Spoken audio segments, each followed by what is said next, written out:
Perundingan Linggarjati adalah perundingan antara Indonesia dan Belanda untuk membahas soal status kemerdekaan Indonesia.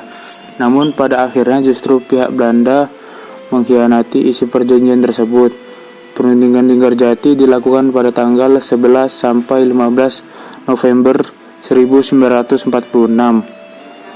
Latar belakang Perjanjian Linggarjati. Perjanjian Linggarjati terjadi karena Jepang menetapkan status quo di Indonesia, menyebabkan terjadinya konflik antara Indonesia dengan Belanda, yang salah satunya ditandai peristiwa 10 November di Surabaya. Pemerintah Inggris selaku penanggung jawab mengundang Indonesia dan Belanda untuk melakukan perundingan di Hooge-Veluwe. Namun perundingan tersebut gagal karena Indonesia meminta Belanda mengakui kedaulatan atas Pulau Jawa, Sumatera, dan Madura. Sedangkan Belanda hanya mau mengakui Indonesia atas Pulau Jawa dan Madura saja.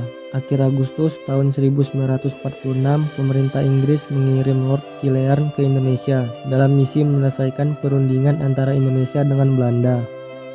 Tanggal 7 Oktober tahun 1946, di Konsulat Jenderal Inggris di Jakarta dibuka perundingan antara Indonesia dan Belanda. Dalam perundingan ini akhirnya menghasilkan persetujuan gencatan senjata pada 14 Oktober. Kemudian dilanjutkan dengan perundingan Linggarjati yang terjadi pada 11 November tahun 1946. Perjanjian Linggarjati selesai pada 15 November tahun 1946 dan baru ditandatangani keduanya pada 25 Maret tahun 1947. Dalam rentang waktu tersebut, para delegasi melakukan perbaikan isi perjanjian agar kedua belah pihak menemui titik temu. Isi Perjanjian Linggarjati. Perjanjian Linggarjati yang ditandatangani pada 25 Maret 1947 tersebut menghasilkan beberapa poin dan pasal, yaitu 1. Belanda mengakui secara de facto wilayah Republik Indonesia yaitu Jawa, Sumatera, dan Madura. 2. Belanda harus meninggalkan wilayah Republik Indonesia selambat-lambatnya tanggal 1 Januari 1949. 3. Belanda dan Indonesia sepakat membentuk negara Republik Indonesia Serikat atau dengan RIS. 4. RIS harus bergabung dengan negara-negara persemakmuran di bawah kerajaan Belanda. Perdebatan Perjanjian Linggarjati. Meski sudah ditandatangani 4 bulan setelah itu, tepatnya 20 Juli 1947, Belanda menyatakan tidak terikat lagi dengan Perjanjian Linggarjati. Tanggal 21 Juli 1947 terjadi agresi militer Belanda I, yaitu serangan dari Belanda ke wilayah Indonesia.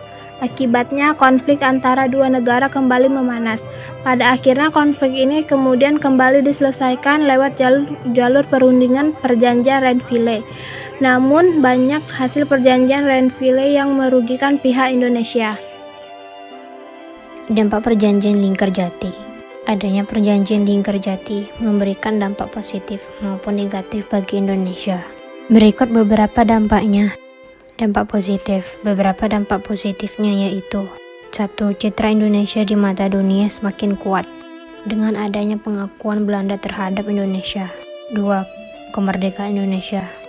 3. Belanda mengakui negara Republik Indonesia atas kuasa Pulau Jawa, Madura, dan Sumatera secara de facto. Dampak negatif. Beberapa dampak negatif bagi Indonesia yaitu 1. Indonesia hanya memiliki wilayah kekuasaan yang kecil. Selain itu, Indonesia harus mengikuti persemakmuran Indonesia ke Belanda. 2. Memberikan waktu Belanda untuk mempersiapkan melanjutkan agresi militer.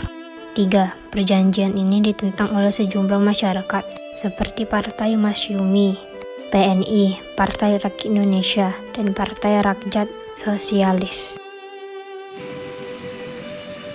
Tokoh Perjanjian Linggarjati. Dalam perjanjian tersebut terdapat beberapa tokoh yang datang sekaligus mewakili masing-masing pihak. Berikut tokoh yang terdapat dalam perjanjian bersejarah tersebut. Indonesia diwakili oleh Sultan Syahrir sebagai ketua, ditemani oleh Adnan Kapaugani, Susanto Tirtoprojo, dan Muhammad Roim. Belanda diwakili oleh Wim Schermerhorn sebagai ketua dan ditemani oleh Max von Poel, Hubertus Johannes van Mook, serta F. de Boer. Inggris selaku penanggung jawab atau mediator diwakili oleh Lord Killian.